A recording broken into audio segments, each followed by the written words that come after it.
మలుపు టీవీ వీక్షకులకు స్వాగతము.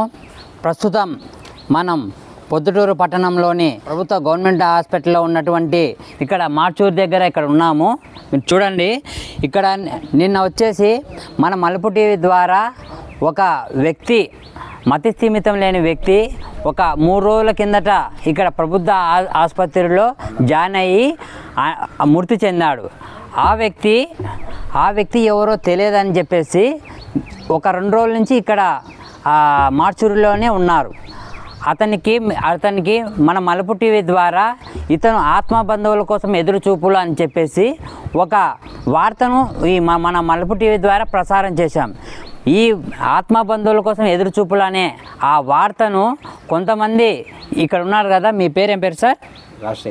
రాజశేఖర్ గారు వాళ్ళ బంధువులు చూసి మా మలుపు టీవీలో వచ్చిన వార్తను వాళ్ళ బంధువులు చూసి ఇక్కడ వీరికి తెలియజేయడంతో వీళ్ళ అన్నగారైన ఇతను రాజశేఖర్ గారు ఈ మృతదేహానికి తీసుకుపోవడానికి వచ్చినారు. ప్రస్తుతం అతని గురించి ఆయన మాటల్లోనే విందాం. సార్ నమస్తే అండి. మీ పేరు సార్? రాజశేఖరు. ఈ మలుపు టీవీ వల్ల మాకు తెలియడంతో మేము ఇక్కడికి వచ్చి తీసుకోవడం జరుగుతుంది. అది మాకు బంధువులు చెప్పారు, మాకు తెలియదు. ఈ టీవీ ద్వారా వల్ల మాకు సమాచారం అందింది. నాగరాజ్, మా అన్న పేరు నాగరాజా, మా అన్నే. అది తీసుకోమని మీ ద్వారా మాకు తెలిసింది, అందుకని తీసుకుందామని వచ్చాము సార్. పోలీసు వాళ్ళ ద్వారా, మీ ద్వారా సార్ గారు కూడా కొంచెం ఫోన్ చేసి కూడా మాకు సహకరించారు రమ్మని చెప్పి. పొద్దుటూరు ఓపీ పోలీసులు మాకు తెలియజేయమనగా మేము వచ్చాము. సార్ వాళ్ళు మాకు తెలియపరిచారు సార్. మా అన్న ఇంటికాడ పెద్దగా ఉండేది, ఆడ తిరుగుతూ ఉంటాడు, డ్రైవరు. అనారోగ్యంతో చనిపోయాడు. సార్ వాళ్ళు మాకు ఇన్ఫర్మేషన్ ఇచ్చి చెప్పినారు, చూసి మేము వచ్చినాము.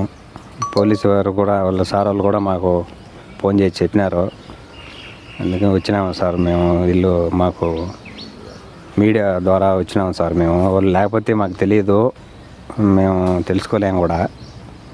ఇతను ఇంటి దగ్గర మీకు గత 5 రోజుల నుంచి ఉండటం లేదనే విషయం మీకు తెలుసా? తెలియదు సార్, అసలు తెలియదు. ఫోను లేదు, ఎక్కడుంటాడో తెలియదు, ఎప్పుడు వచ్చాడో తెలియదు, ఇప్పుడు పోతాడో తెలియదు. ఏడంటే ఆడు ఉంటాడో, వచ్చినప్పుడే కనపచ్చాడు, ఇంకా మళ్ళీ మాకు తెలియదు. మీ ద్వారా మీ ఇప్పుడు ఎన్నాడని సంగతి కూడా మాకు తెలిసిందంతే. అదండి ఇతను చెప్పే వివరాల ప్రకారము ఇతను అప్పుడప్పుడు మతి స్థిమితం సరిగా లేకపోవడం వల్ల అప్పుడప్పుడు 5-6 రోజులకు ఒకసారి వెళ్ళిపోయేవాడు, మళ్ళీ తిరిగి వచ్చేవాడు. కానీ ఈసారి మాత్రము వాళ్ళకి కంఠశోకాన్ని అందించడం జరిగింది. వాళ్ళు బాధ హృదయాలతో ఉన్నారు. కానీ ఇప్పుడు వీరు ఇక్కడ ఉన్న శవాన్ని ఇక్కడ అవుట్ పోస్ట్లో ఉన్నటువంటి హెడ్ కానిస్టేబుల్ సార్ గారు అయితే ఇక్కడ మీరు చూస్తున్నారు. సార్ గారు మా మలుపు టీవీని సంప్రదించి మలుపు టీవీ ద్వారా మీరు వార్తను ప్రసారం చేయండి అని చెప్పడంతో ఈ మలుపు టీవీ, మా టీవీ అనేది మొత్తం జిల్లా మొత్తం అంతా కూడా ఎక్కడైతే సబ్స్క్రైబర్లు ఉన్నారో, ఎక్కడైతే ఎవరు ఉన్నారో వాళ్ళందరూ కూడా చూసి ఈ మలుపు టీవీ, వాళ్ళ బంధువులు మలుపు టీవీ చూసి మలుపు టీవీ ద్వారా ఇక్కడ వచ్చినందుకు ఇక్కడ వీళ్ళు ఈ మలుపు టీవీ వారికి హెడ్ కానిస్టేబుల్ సార్ గారికి చేతులెత్తి వీరు నమస్కరించి ధన్యవాదాలు తెలియజేశారు. Okay, thank you so much.